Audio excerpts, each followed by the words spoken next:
Greetings to everyone out there in the NoDQ galaxy. Welcome to NoDQ Live here on NoDQ.com, as well as the YouTube channel, youtube.com/AaronRift Another Raw, another subpar show in my opinion. Raw, Richmond, Virginia. We had a few more developments for Money in the Bank. A new match has been set up, and boy, oh boy, I'm excited for that one. Hope you guys can detect the sarcasm with that comment.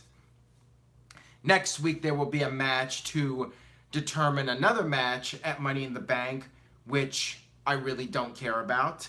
And then we also had the final Money in the Bank spot for the women's Money in the Bank ladder match confirmed. We now have all participants for the women's Money in the Bank match. Jeffrey is here. He says, "What's up, everyone?"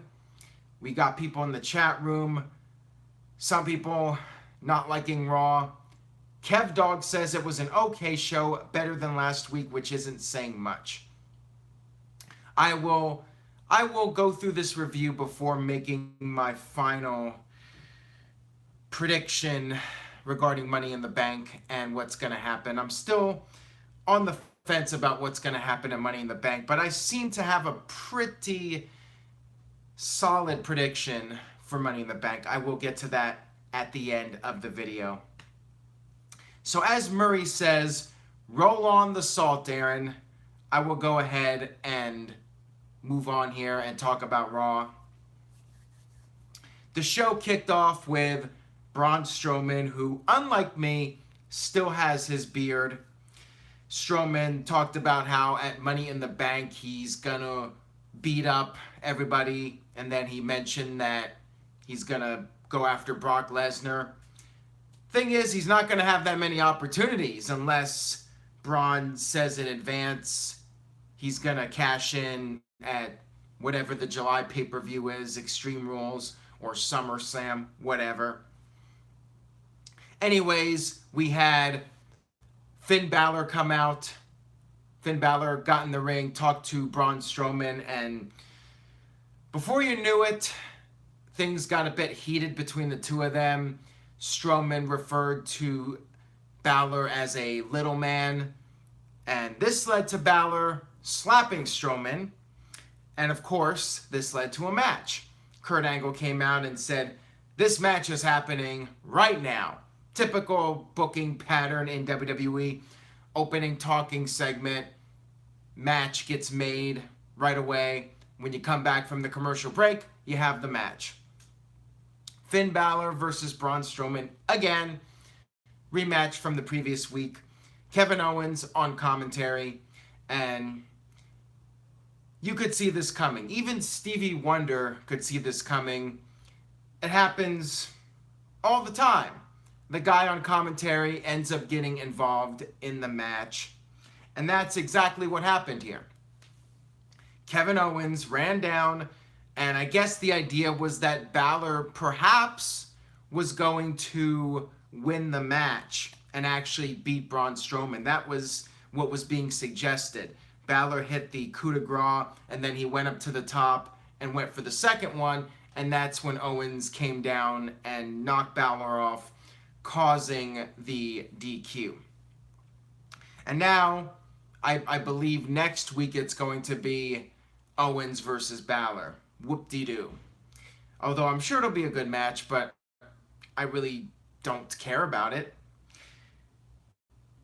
I thought it was okay, but not really a big fan of doing these types of segments over and over again, where there's a talking segment, gets turned into a match, next segment, and then there's a commercial break, and then there's more of the match, and then you have a DQ.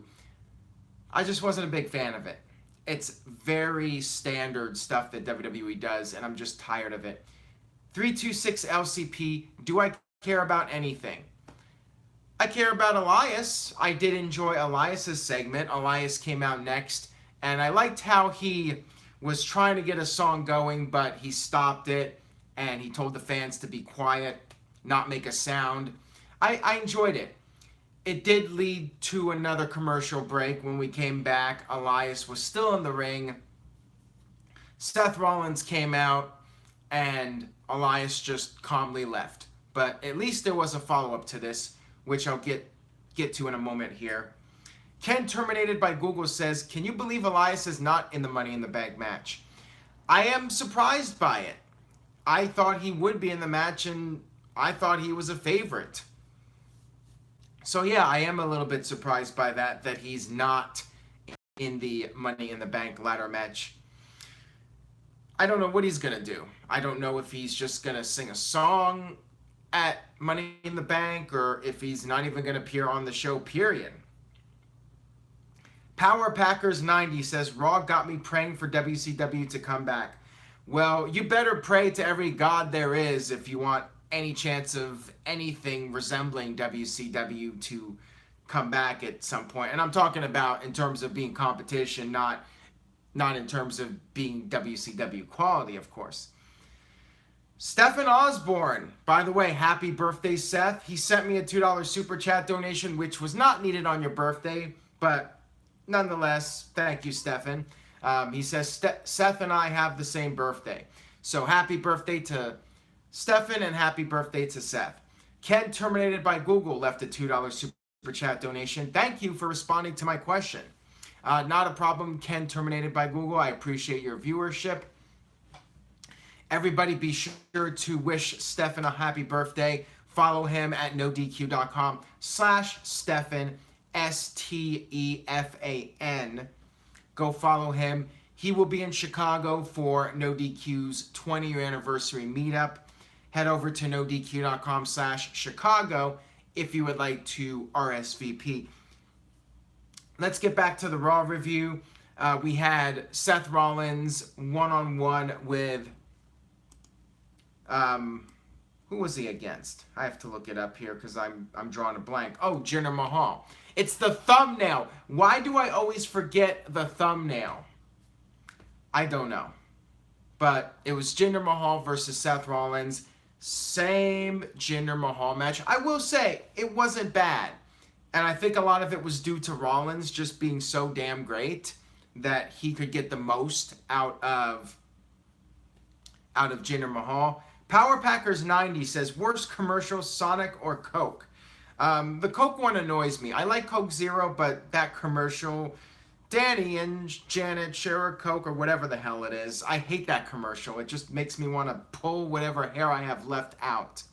Ryan says, I've been around since the WWF WCW days. That is awesome, Ryan. I appreciate that very much. I'm glad you've been a follower for a very long time. The Coke commercial annoys me, but the Axe Suck My Balls commercial, I think, takes the cake as far as the worst commercial goes. Anyways, let's get back to Raw. I mean, I think it's bad when we're talking about the commercials instead of Raw. Braden says, what was Roman's segment on Raw tonight? Again, only saw like 40 minutes of Raw. Roman was not on Raw. There was no Roman Reigns on tonight's show. So yeah, I guess WWE just gave him the week off, and Roman will be back next week. No Roman Reigns, and I really did not notice him being gone until people started tweeting about it. Jacob says the commercials are the highlights of Raw these days. All right, let's get back to Raw. We had the match with Seth Rollins and Jinder Mahal. Samir, or I'm not sure his name, one of the same brothers, kept interfering. Every Jinder Mahal match you have ever seen. And we had another DQ. The second DQ of the night. Rollins got pissed off because Mahal brought a steel chair into the match when the referee's back was turned. So Rollins was like, screw it. I don't care about the DQ. He grabbed the chair, hit Mahal with it, and was DQ'd. So Jinder Mahal wins. Whoop-dee-doo. We had Rollins going to the back, to the top of the ramp with the steel chair, attacking Mahal, attacking the Singh brother. And then he was celebrating on the announce table. And that's when we had Elias show back up and hit Rollins in the back with a guitar shot, and Rollins flew off the stage. I did like this. It was a cool looking spot. Speaking of cool looking spots, I do want to mention earlier when Braun Strowman picked up the ladder and threw the ladder all the way halfway across the stage. I thought that that was a cool moment. That was a cool spot. That was definitely the highlight of that segment, in my opinion. And I would say the highlight of this segment was Rollins getting hit with the guitar and going off the stage. And then when we came back from commercial, they were putting a neck brace on Rollins. You had Jamie Noble and Adam Pearce there, just trying to calm down Rollins and make him feel comfortable.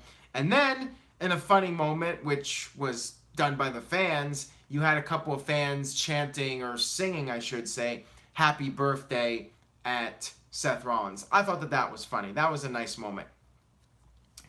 And then we had a really bizarre segment with Nia Jax and Ronda Rousey and an enhancement talent. Nia Jax came out, Ronda came out and started doing commentary. Nia Jax had a local wrestler in the ring, and basically Nia Jax acted like a bully. I guess she's now a heel. You got me. A couple of weeks ago, Nia Jax was talking about anti-bullying, and in this match, she was beating up this enhancement talent. She could have won the match, but she was trying to set an example, or make an example, and she just kept beating down this woman. And then after the match, Ronda Rousey came out, and they had their little stare down, and Nia Jax left. So apparently, Nia Jax is a heel now after talking about anti-bullying just a couple of weeks ago. Power Packers 90 says Alexa was right. Apparently she was. You know what will be funny if in a couple of weeks, Nia Jax will perhaps just be a babyface again, and we'll just have to ignore the fact that she was a bully on this one night.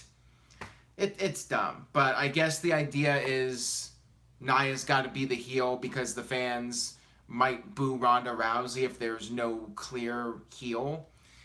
I don't know if it's going to work or not. We'll see how the Chicago fans react to that.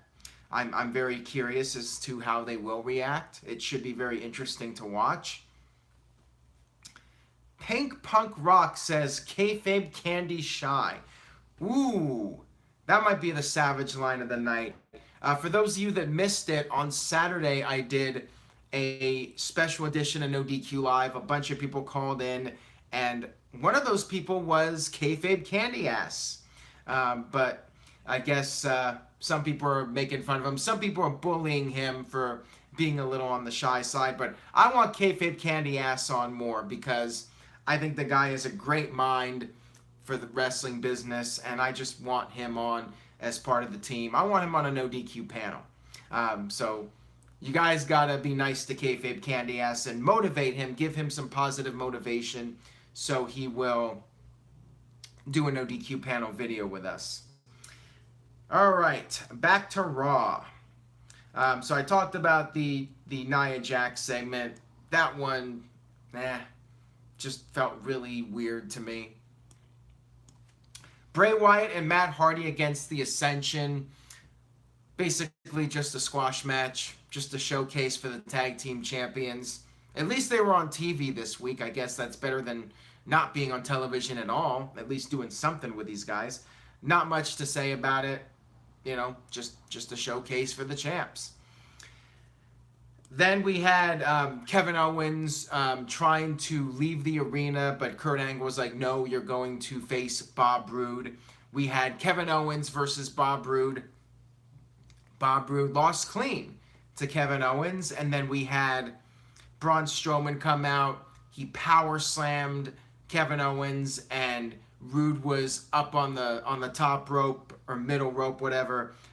He was cheering and all excited. He came off like a total geek, just coming off of the loss and then cheering for Strowman. You knew where this was going. You knew Strowman was going to attack Bobby Roode like a jobber, and that's exactly what he did. He just picked up Roode and gave him the power slam. And next week it's Strowman versus Roode. Unless Roode is turning heel, this is going to kill the guy. He just came off like a total jobber, geek, nobody, whatever phrase you want to use. So I hope this leads to a heel turn. Otherwise, this is like the worst thing you can do for Bobby Roode. It just makes him a total joke. He has to turn heel now. He just has to. Otherwise, I sense nobody's going to care about this guy. And he's just going to be completely done for. All right, so let's move on to the next segment. We had the Sami Zayn apology from last week's show, I guess apologizing for how bad this segment was. Sami was talking about all the social media comments, but of course, they're the kayfabe comments, not the comments of people saying it was the lamest WWE segment of the year. By the way, there was another segment that was pretty bad on this show.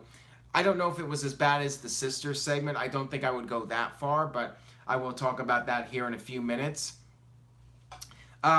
It's hard for me to hate this segment when Sami Zayn is wearing the glasses, because I always find that to be hilarious.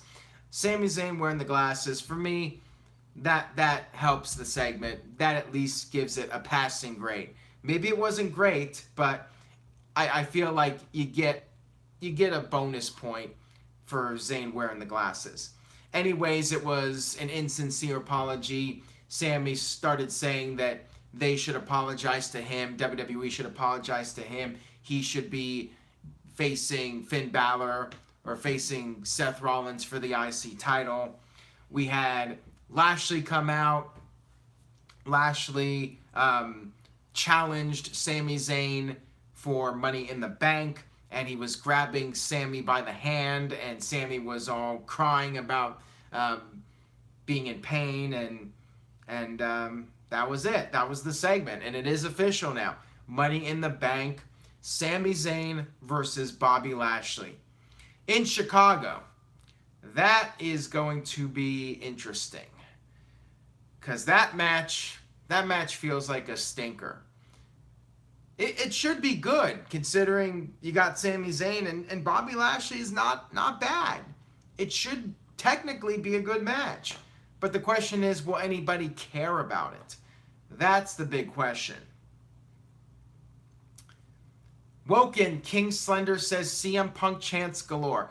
Oh yeah, I fully expect CM Punk chants on potentially multiple matches.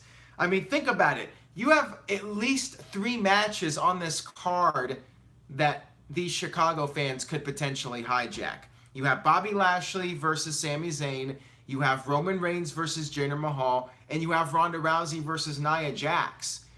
At least one of those matches, I think the crowd's just going to completely crap on and break out the CM Punk chants and the announcer chants, Michael Cole chants, Corey Graves chants, the beach balls. Maybe a NoDQ beach ball. Who knows?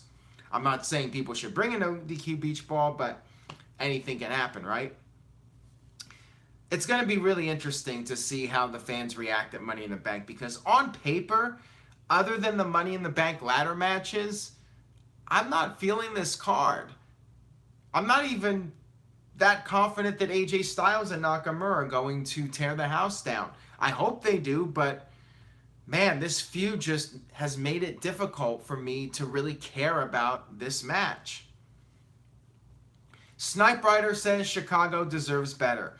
Well, Chicago is getting NXT, so there is a silver lining in the clouds. That should be a great pay-per-view, and if anything, the fans will at least get one great show. Will Money in the Bank be good? Maybe. Will it be great? I'm not exactly getting my hopes up. I think the Money in the Bank ladder match will be really good. I think the crowd will be into that. Women's match, unless there's some sort of weird screw job, I think that one will be good as well.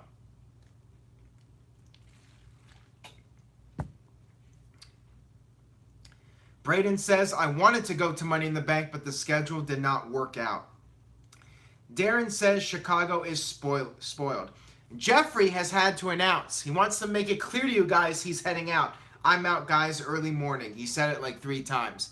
So Jeffrey, just like Elvis, certified G Jeffrey is leaving the building. Ryan says the NBA Finals Game 7 is the same night as Money in the Bank. Well, there you go. Good thing for WWE. The ratings don't matter, and it really doesn't matter if a lot of people watch Money in the Bank. It really doesn't at this stage of the game. Hero Villain 5 says Chicago needs Roman Reigns. That's what WWE will think, like medicine. Mahal Wrestling says it was my birthday, so I didn't watch Raw. Was it good, Aaron? Well, if you've been watching this review video, I think you can have a pretty good idea of what I thought about this show. And happy birthday, by the way. You share a birthday with Seth Rollins and Stephen Osborne. So, happy birthday to all you guys. Back to Raw. We had Drew McIntyre versus Chad Gable. Again, I thought maybe we would see Jason Jordan, but no Jason Jordan. Drew McIntyre won, and that was that. Just basically a showcase for Drew McIntyre. I still don't know what's going on with Jason Jordan. He has been ready to go. He is ready to come back. WWE has just not brought him back yet. And I don't know what's going on. I don't know what they're waiting for.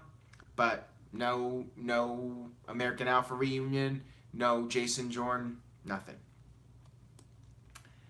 Moving on here. We had a segment that I thought was quite atrocious. Not as bad as the Bobby Lashley sisters segment, but it was one of those segments where you had these guys out here trying to do comedy and it was dying. The live crowd was not laughing, but the announcers were laughing because they're told to laugh. And it just made this segment even more cringy. You had the BT hosting a barbecue with all the tag teams to try and convince the tag teams to allow the B team the title match at Money in the Bank against the Hardys. Or excuse me, the Woken Warriors, or the Deleter of Worlds, whatever they're called. Stefan with another $2 super chat donation. You shouldn't be doing this on your birthday, man. This is just wrong. Imagine a Chicago pop for a returning Jordan. Ha. I don't think he'll get a pop in Chicago. I really don't. At least he would get a good reaction there. I think the crowd would boo him, but maybe they would cheer him a little bit.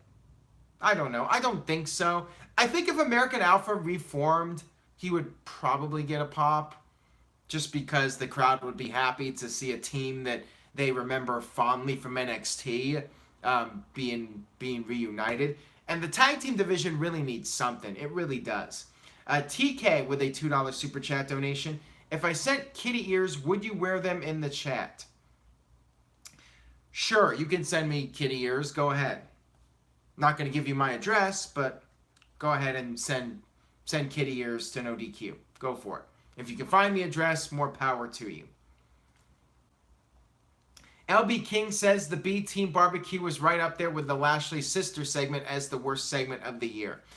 I mean, I thought Rhino eating the food was mildly amusing, and of course they had the predictable food fight, but this segment gave me flashbacks to the Thanksgiving 2004 segment with Luther Reigns. Luther Reigns coming out and demanding to be served food, saying, give me some of them peas, I had peas before. And that segment was awful. But it was one of those segments that was so bad that I still remember it 14 years later. I don't even know if I'll remember this segment in 2 weeks, but it was terrible. It wasn't really funny for the most part. The crowd wasn't reacting, and the announcers with their fake laughter just made it even worse. Kayfabe Candy Ass says the Lashley sister segment was far worse. The barbecue segment was just dumb, mindless comedy. Another reason I didn't like it is because it basically just put all of the tag teams into one clump and made them all comedy figures. You know, there's no there's no credible tag teams now because all of them were in this goofy comedy segment. You can't really take any of these teams seriously. And next week, they're all going to be in a battle royal, and one of them will be facing Bray Wyatt and Matt Hardy at Money in the Bank.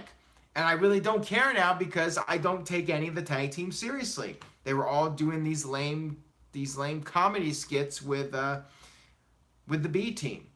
Marcus the God left a $5 super chat donation. My 5-year-old nephew made me change the channel when this came on. Well, there you go. And you gotta take care of your nephew. If he wants to watch something else, then you gotta change the channel. But you should be changing the channel on your own at this point. You shouldn't need your nephew to make you change the channel. No authors of pain on this show, by the way. WWE reportedly doesn't have any direction for these guys. And I guess just having them come out and win squash matches like Braun Strowman and Nia Jax did, I guess they can't do that for whatever reason. I don't know why. I don't know why WWE cannot dedicate 5 minutes to have those guys go out there and just destroy some enhancement talents. I mean, seems like rocket science to me, or not rocket science, I should say. John says the nephew is smart, and Marshall said the same exact thing, actually. Chase said they need Ellering.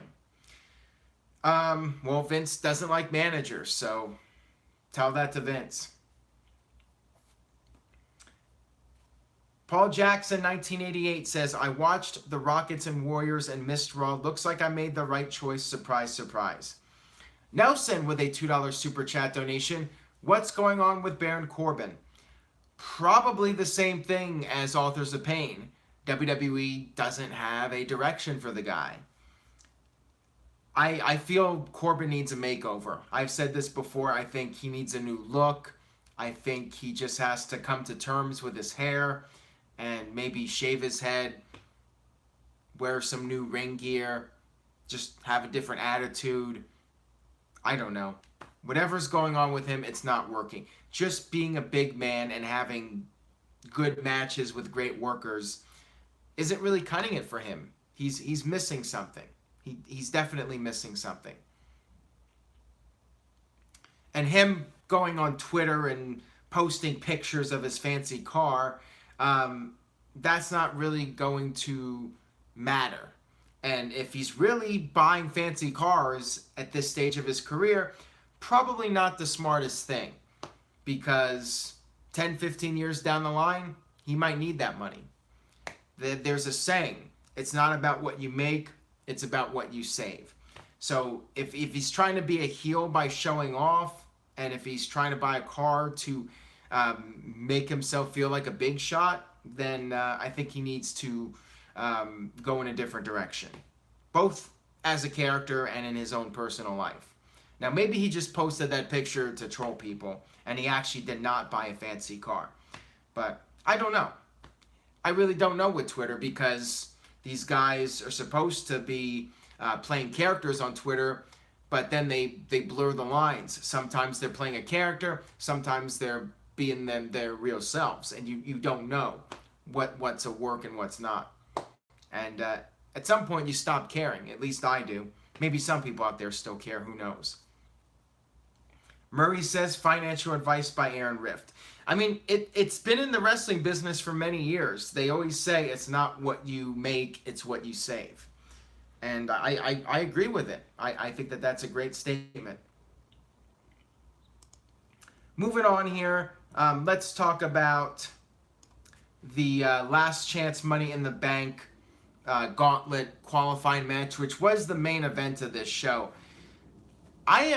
I'm really curious to see what the viewership is for this show. I feel like the combination of Memorial Day and I guess whatever sporting event was going on. Is it NBA, guys? Don't get mad at me because I don't know. I don't follow sports. Whatever was going on, whatever sporting event. I feel like people were not invested in Raw tonight.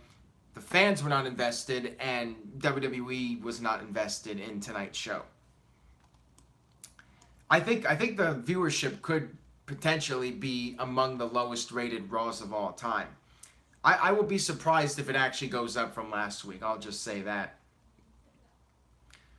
I guess it was both NBA and NHL finals. So yeah, some tough competition for WWE, and being on Memorial Day. I mean, historically, WWE doesn't put a lot of effort into the Memorial Day shows.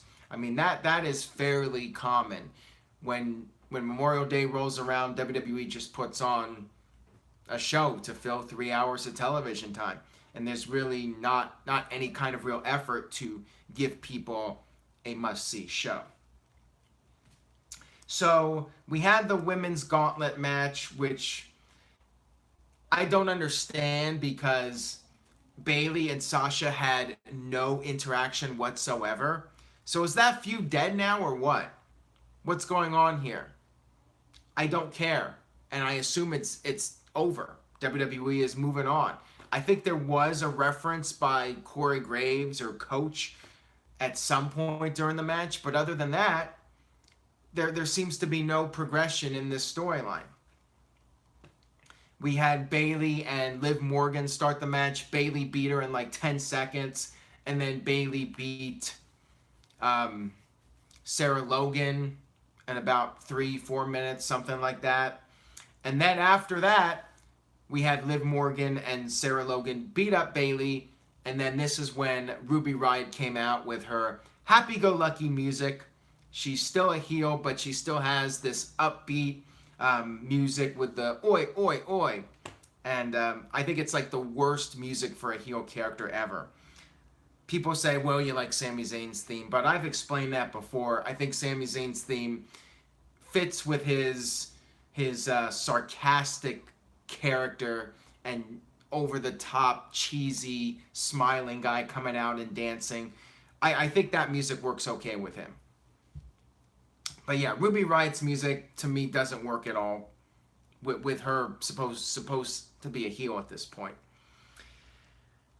We had Ruby defeat Bayley due to the beatdown that was basically Bayley's excuse for losing. And then we had the, what's her name? I'm forgetting her name now. Dana Brooke. Dana Brooke came out, the female version of Scott Steiner, I guess, with the math equations, although not nearly as funny as Scott Steiner, but she's trying. Bless her heart for trying. And she was quickly beaten. And then we had Mickie James come out. Mickie James, Richmond, Virginia. She actually got one of the biggest pops of the show. And you would think, well, Mickie James in her hometown, maybe she'll get at least one victory, one pinfall over somebody. But nope, nothing for Mickie James. She loses in her hometown, doesn't even get one victory. Poor Mickie James. I feel bad for her. Nobody ever wins in their hometown, says Chase. John says Dana Brooke is terrible in the ring. And LB King says she has a 33 and a third chance times 3. A reference to Scott Steiner. Professor Scott Steiner, excuse me. Travis W. says, don't worry, Aaron. Creative forgot Dana's theme too. Or Dana's name, excuse me. Hero Villain 5 says, what made you think they would not job out the hometown person? That's a very good point, Hero Villain 5. What was I thinking on that one? Anyways, back to the gauntlet match. We had Sasha come out as the last entrant, and Sasha ended up defeating Ruby with the Banks statement, and there you go. Sasha Banks is the final participant in the women's Money in the Bank ladder match, and that was Raw. Going over this show and recapping it was just driving me crazy. This was a bad show. I would say slightly better than last week, but man, not much. I think I would give this show, last week I think I gave it a D+. So maybe I'll be generous and give this show a C- for Braun Strowman throwing the ladder and the guitar shot by Elias, and Elias doing his promo. I enjoyed that. There were a few bright moments on this show, but the second hour and the third hour I thought were brutal. This show was a chore to sit through. Stefan with a $2 super chat donation. Do you think Dana's ass is hairier than Jinder's? I am not going to touch that comment with a 10-foot pole, even though you set the super chat donation. I'm going to say it's not. I think it would have to be pretty darn hairy to get to what Jinder Mahal's ass is, but who knows? I'm not even going to speculate on who shaves their ass and who doesn't. John Cena might have a less hairy ass than Dana, based on things that John Cena has said in interviews, that he shaves every single hair off of his body except for the hair on top of his head. And Nelson sent in a $2 super chat donation. Who's your favorite current women's wrestler? Favorite current women's wrestler? Probably Charlotte.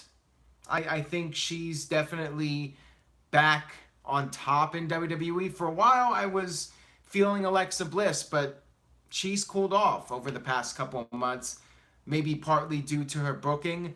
I feel like Charlotte has consistently been one of the top performers. I would go with Charlotte right now as the best overall performer. But I'm sure that that's very subjective, and a lot of it depends on who's being pushed and who's being given the opportunities to go out there and have the best matches possible. Michael Wayne gave this show a C-.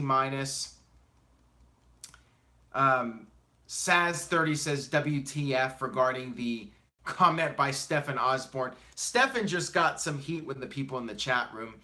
People mad that he's trolling me now with the comments talking about wrestlers shaving their ass.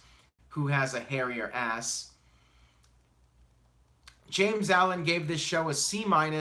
Bradley gave it maybe a D-. I see a lot of C's. So some people thought this was an average show. I would say below average, hence the C- rating, but better than last week, so I'll generously give it a C-. But man, I was not impressed with this show. Felt very run-of-the-mill. I really don't have any more excitement for Money in the Bank, and I really don't care about next week's show. There's nothing to really get me excited. They announced three matches, I believe, and none of them I care about. I don't care about any of them. I'm indifferent. So there you go. In other news, Enzo Amore is back in the headlines. If you've been to NoDQ.com today, you would know this. Enzo released a rap song, and all I will say is that I've heard worse, but it wasn't good. It was not my type of music, and even if it was, I don't think it was performed very well. Enzo has a lot of charisma, but I feel like he's no Eminem when it comes to his flow as a rapper. I'm not really an expert when it comes to rap music and having good flow, but I would say he's got a long way to go to be somebody like Eminem. I'll just say that. Or a Busta Rhymes or a Ludacris or one of those guys. It was awful. And notice I mentioned guys from 15, 20 years ago because I don't even know who the current rappers are. Kanye West, I don't know. Got a $2 super chat donation from Nelson. Is the men's Money in the Bank match all set, or do they need one more? Well, on SmackDown, it's going to be Daniel Bryan versus Samoa Joe. And that's another match we all should be excited about. But for me personally, I'm kind of like, I shouldn't be, because this is like a dream match. Samoa Joe and Daniel Bryan, first time in a WWE ring. And I'm almost completely indifferent to it. I think it will be fun to watch, but the booking of these characters and the way they've been portrayed as of late, I just don't have that much emotional investment in it. Braden says, who do you think will win? Maybe Joe. Maybe Big Cass interferes. If I had to make a prediction, I'll say Big Cass interferes and costs Bryan the match. Apparently, Big Cass is going to be at TV this week, despite all the reports about him potentially having re-injured his knee. He is, I believe, scheduled to be there at SmackDown, so I'll assume that he's going to interfere and cost Bryan the match, and Joe will get the final spot in the men's Money in the Bank ladder match. I'm curious to see what people thought about Raw tonight. I'm looking at the official NoDQ.com poll.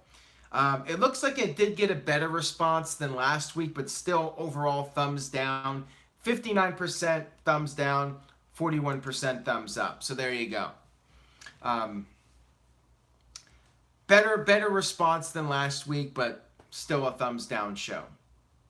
I think the C- is justified. Mr. Heavy Metal Hero Dude says, why is this video mirrored?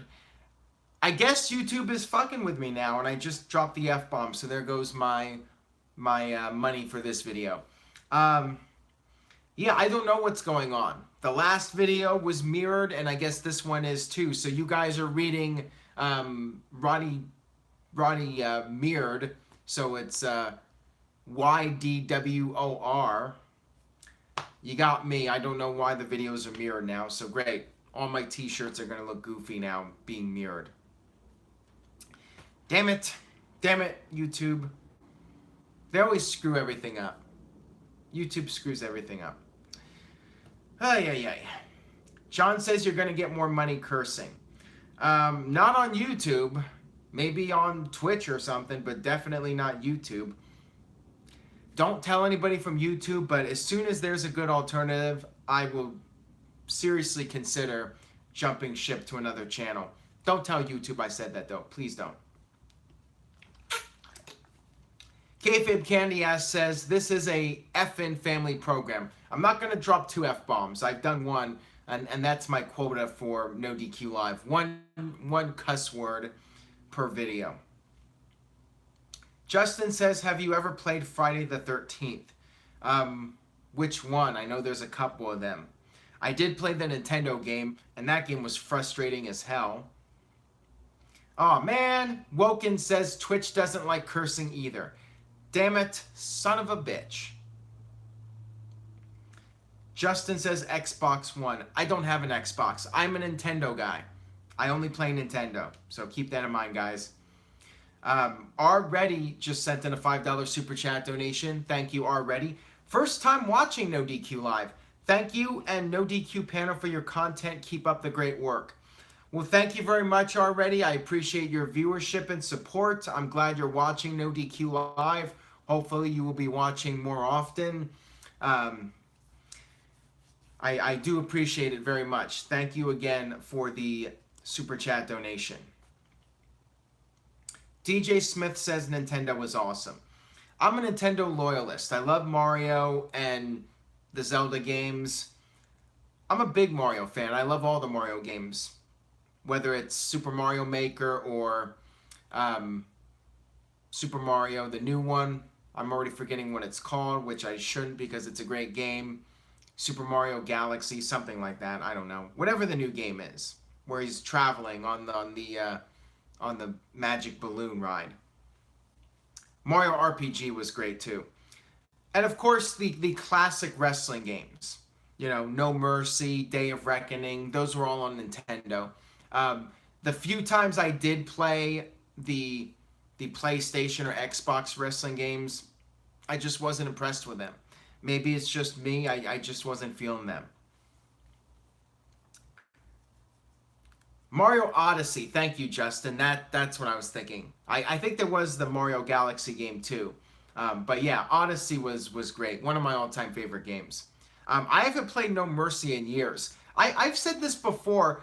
I would love if WWE just made an updated version of No Mercy and released it on the Switch. Just have, like how Nintendo did Mario Maker, and you could... Or not Mario Maker per se, but like the new Super Mario Brothers. Do a game that has the retro look, but it has the slightly updated graphics for today's era. That would be really cool if WWE just put out a new version of No Mercy with slightly better graphics, but the same kind of gameplay and style. That would be awesome. I would love that. I really wish WWE would do that. And I think there's a market for it. I think people would buy it. Power Packers 90 says you need the license. Well, whatever it takes, WWE has the money to do it. I think they should do it. Nelson with a $2 super chat donation. Who's your favorite Rock or Austin? That's a tough question. That's like saying which flavor of cake you like better, chocolate or vanilla. They're both great, but I think as far as being an overall bigger star and a guy who I had more fond memories of, I think I would go with Steve Austin, but very close. I mean, The Rock's right up there. Austin, Rock, Hogan. To me, it's like a three-way tie for the biggest star in WWE history. Braden says, did you play the WCW games? Yeah, I played WCW NWO Revenge and WCW NWO World Tour. Both of those games were great, and those were really the predecessors to the future THQ games, WrestleMania 2000 and then No Mercy. Marcus the God with a $2 super chat donation. Ric Flair or Randy Savage? Thank you for the super chat donation. I would probably go with Randy Savage just on a personal level. I think as far as overall impact on the business, I don't know. It's really close because I think Ric Flair had a greater body of work. And I think fans will remember Ric Flair more for having these great performances and just being one of the best promo guys. But I think Randy Savage might have been a bigger mainstream star because Ric Flair's biggest era was in WCW, and WCW was never really at the level of WWE as far as mainstream popularity goes with Ric Flair. But it's definitely very debatable.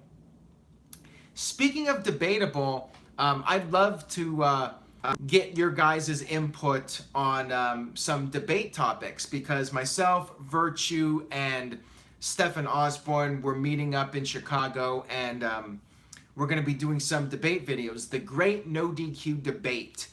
So we're looking for some ideas. Feel free to give us some suggestions on social media.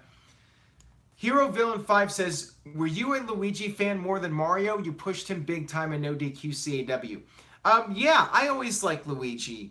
Green is my favorite color, and I feel like Luigi never really got his big push. He was always held back. Mario was the company guy, and I feel like just like in wrestling, Luigi was being held back by his brother.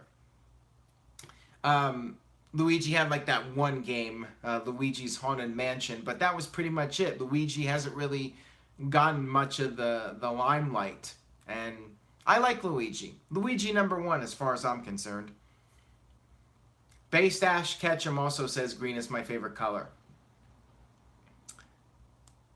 And Jeremy McGill says THQ put out great games, but this is the era of 2K, which they suck. Haven't played a WWE game in years. Amen to that, Jeremy. I agree with you. And that last game that came out, it was such a disaster. I just remember they did put it out on Switch, but it was heavily delayed. And then when the game did come out, it was just extremely buggy and slow. I did not even buy the game because of all the negative reviews. THQ, or excuse me, not THQ. THQ, they're responsible for the great games. 2K just put out a really shitty game, especially on the Switch. Yeah, Kev Dog says the Switch version is terrible. And DJ Smith says 2K sucks. Mike B says, will RVD have one last run in WWE?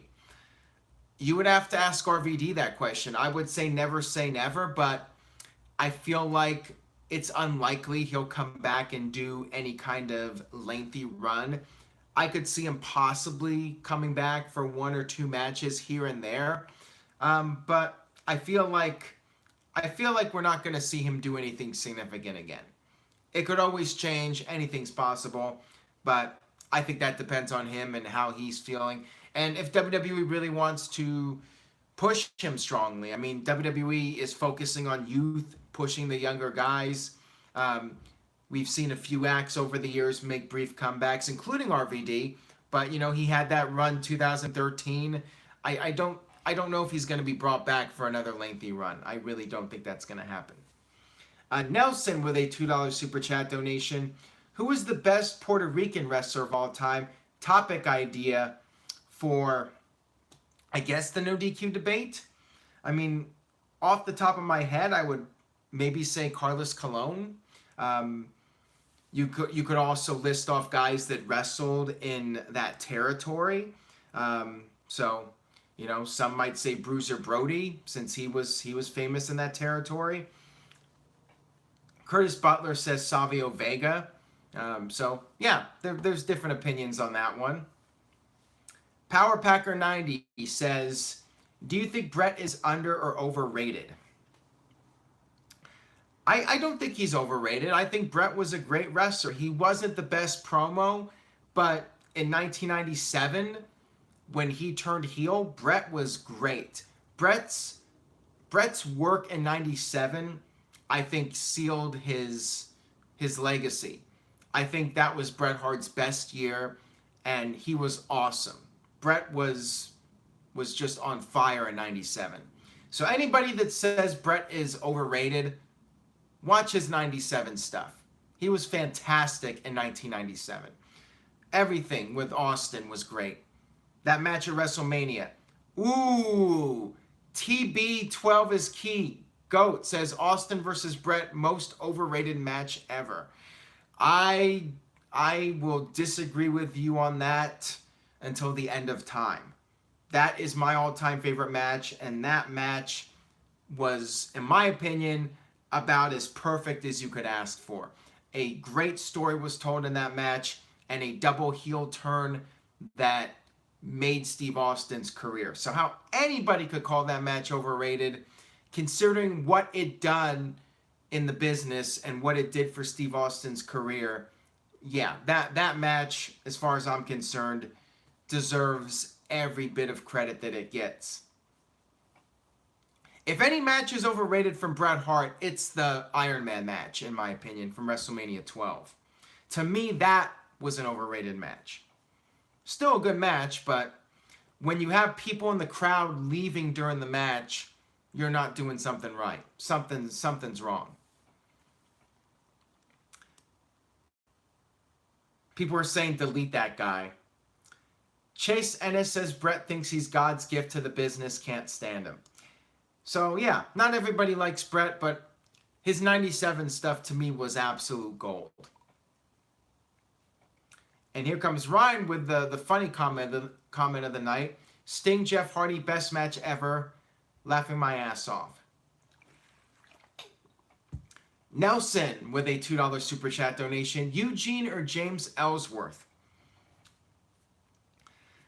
I liked Eugene. I know some people hated the gimmick, but I enjoyed it. I thought it was funny, and I love that musical chairs segment. That was one of my favorite Eugene segments, and Ric Flair was just absolutely hilarious in that segment.